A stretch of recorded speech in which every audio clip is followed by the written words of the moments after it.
त्रिया चरित्र पूरा जरूर सुने।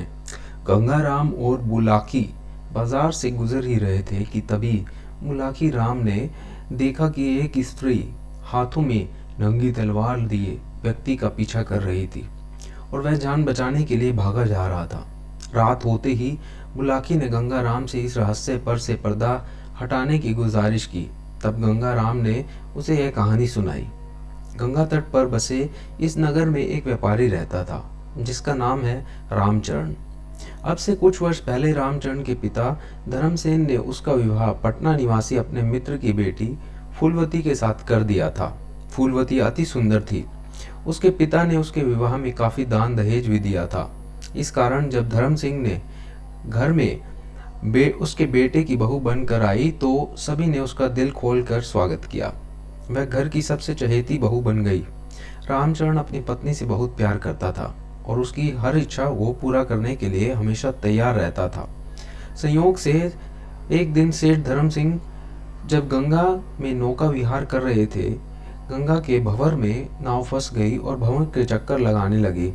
इस विकट परिस्थिति में रामचरण के माता पिता घबरा गए। घबराहट में नौका का किनारा उनके हाथ से छूट गया और वह दोनों गंगा की लहरों में समा गए। रामचरण ने उनकी बहुत खोज करवाई किंतु उनका कहीं पता नहीं लग पाया। थक हार कर रामचरण ने अपने माता पिता का क्रियाक्रम करवाकर सामाजिक दायित्व निर्वाह कर दिया। पिता के मरने के बाद व्यापार का सारा भार रामचरण के कंधों पर आ गया। इस कारण उसकी व्यस्तता बढ़ गई। हिसाब किताब के सिलसिले में वे देर रात तक अपनी दुकान पर रुकने लगा और बाहर के प्रदेशों में भी व्यापार के सिलसिले में जाने लगा। इस कारण पत्नी को देने के लिए उसके पास समय का अभाव हो गया। यह स्थिति उसकी पत्नी फूलवती के लिए असहनीय हो गई। कहाँ तो अपने पति से उसका मिलन प्रतिदिन होता था और अब ऐसी हालत हो गई कि 2 महीने बाद जब रामचरण घर लौटता तो मात्र कुछ दिन ही घर पर ठहर पाता। व्यापार के सिलसिले में उसे फिर से यात्रा पर निकल जाना पड़ता था। फूलवती प्रतिदिन उसके लौटने की प्रतीक्षा करती और रात को अकेले ही अपने बिस्तर पर मन मार कर सो जाती थी।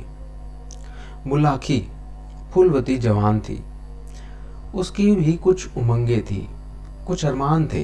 पति की निकटता पाने की इच्छा उसके मन में हर समय विद्वान रहती थी।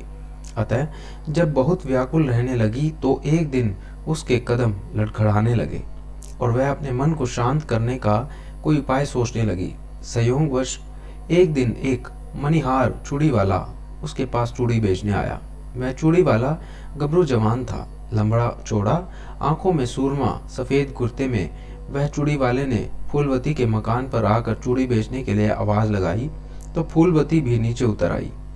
वह मणिहारा पहली ही नजर में फूलवती के मन में उतर गया और जब उसने फूलवती का कोमल हाथ अपने हाथ में लेकर यह पूछा, कैसे रंग की चूड़ियां पहननी है सेठानी, तो अनायास ही फूलवती के मुंह से निकल गया, जैसी चूड़ियां तुम्हें पसंद हो बुलाकी।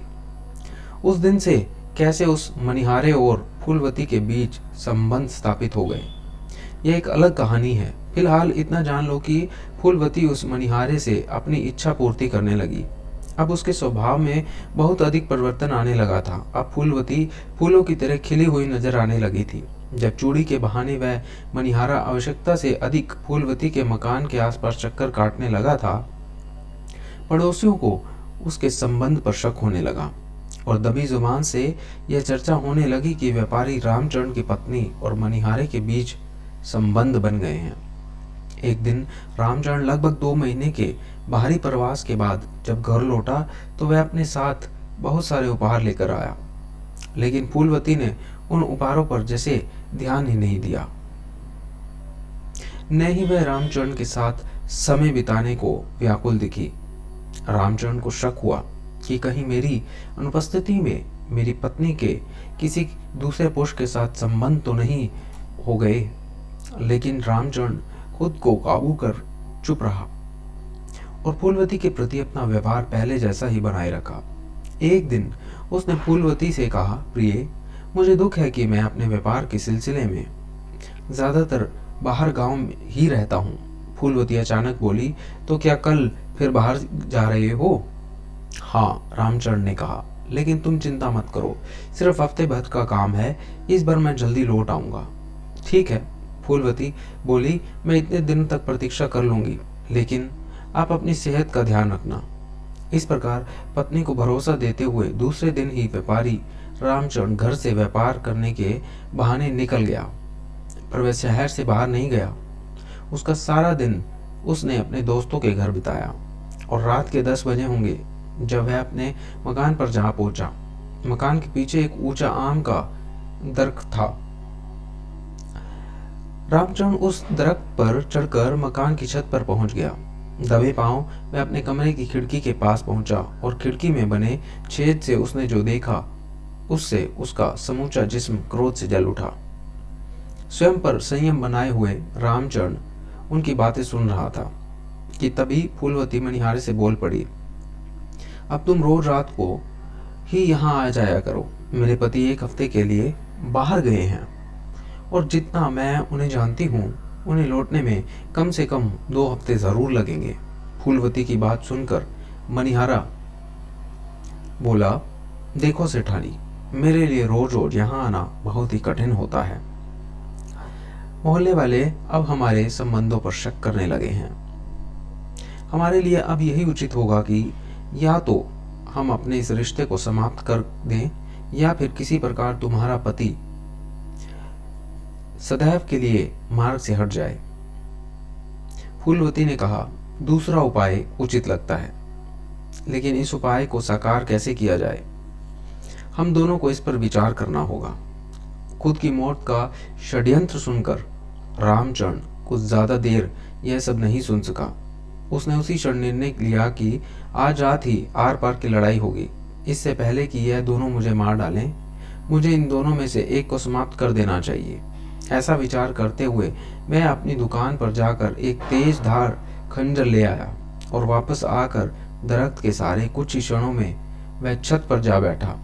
आधी रात में जब दोनों गहरी नींद में सोए थे, मौका देखकर रामचरण अपने कक्ष में घुसा और सोते हुए मणिहारी की गर्दन रेत डाली। सुबह जब फूलवती की आंख खुली तो उसने अपने प्रेमी को मरा हुआ पाया और यह देखकर वह घबरा गई। उसने सोचा कि यदि लाश उसके घर से बरामद हो गई तो निश्चय ही उसे फांसी पर लटकना होगा। इसलिए उसने बहुत सोच विचार कर लाश को से पीछा छुड़ाने के लिए उस लाश के कई टुकड़े कर दिए और बोरे में डालकर गंगा स्नान के बहाने उस बोरे को ले जाकर गंगा में बहाई। रामचरण उस वृक्ष पर चढ़कर यह सब दृश्य अपनी आंखों से देख रहा था। यह देखकर उसे इस बात का सुकून तो मिला कि आखिर उसने अपने प्रतिद्वंदी से पीछा छुड़ा लिया। अब उसकी पत्नी की बारी थी। दिए हुए समय के अनुसार रामचरण अपने घर पर वापस लौटा और अपने साथ फूलवती को देने के लिए बहुत सारी छोटी छोटी बोरियों में बंद अनेक उपहार लेकर आया। उसने वह सारे उपहार अपने कक्ष के बाहर ही रख दिए। खाना पीना खाकर जब पति पत्नी बातें करने बैठे तो पत्नी ने पूछा, इस बार ऐसा लगता है कि मेरे लिए ढेर सारे उपहार लेकर आए हो। हाँ, लेकिन जल्दबाजी में उन्हें दरवाजे के पास ही छोड़ आया। तुम ऐसा करो, एक एक करके सारे उपहार देख लो और बोरियों से खोलकर व्यवस्थित ढंग से सजा लो। रामचरण की पत्नी बाहर जाकर एक बोरी उठाती है, लेकिन वह उससे नहीं उठती। इस पर वह बोल उठी कि यह तो बहुत भारी है, मुझसे उठाए नहीं उठती। यह सुनकर रामचरण के मुख से निकल आया, क्या यह बोरी मणिहारी की लाश से भी भारी है जिसे तुम गंगा में बहाई हो? यह सुनकर फूलवती स्तब्ध रह गई। उसे समझ आ गया कि अब उसका भांडा फूट गया है। उसके पति को और उसके और मणिहारी के प्रेम और आगे जो हुआ था सब पहले से ही पता था। अतः यह आवश्यक मुझे दंड डलवाए बिना नहीं मानेगा। अब इससे पहले कि यह नगर कोतवाल को इस घटना की सूचना दे, मुझे इसे खत्म कर देना चाहिए। ऐसा सोचकर फूलवती नीचे उस कमरे की तरफ भागी जहां वह तलवार रखी थी, जिसे कभी दूल्हा बनते समय रामचरण ने पहना था। जब तक रामचरण को यह बात समझ आई, तब तक फूलवती के हाथों में तलवार लग चुकी थी। वह जल्दी से तलवार खूंटी से उतारकर मयान से बाहर खींचकर रामचरण की ओर दौड़ी। अपनी पत्नी को साक्षात अरणचंडी बना देखकर रामचरण अपने प्राण बचाने के लिए बाहर की ओर भागा। अब स्थिति ऐसी हो गई कि प्राण बचाने के लिए आगे आगे रामचरण भाग रहा था और पीछे पीछे हाथ में तलवार लिए उसकी पत्नी फूलवती उसका पीछा कर रही थी। कहानी को समाप्त करते हुए गंगाराम पटेल बुलाकी नाई से कहा, बुलाकी राम, आज तू जिस दृश्य को देख कर आया है वह दृश्य उसी समय का था। अब बता, तेरी जिज्ञासा शांत हुई या नहीं? हो गई पटेल जी, बुलाकी बोला। अब तो जैसे अंतर्यामी हो, सारी कहानी का खाका मेरी आंखों के सामने ऐसे नाच उठा जैसे यह सब मेरे सामने ही घटित हुआ हो। बस तो फिर आज सो जा, आगे कल की यात्रा करनी है। यह कहकर गंगाराम की आंखें मूंद ली। हमारे चैनल को सब्सक्राइब करें और नोटिफिकेशन बेल को दबाएं। ऐसी ही कहानियों के लिए हम आपसे अपेक्षित करते हैं कि आप हमें सहयोग करें। धन्यवाद।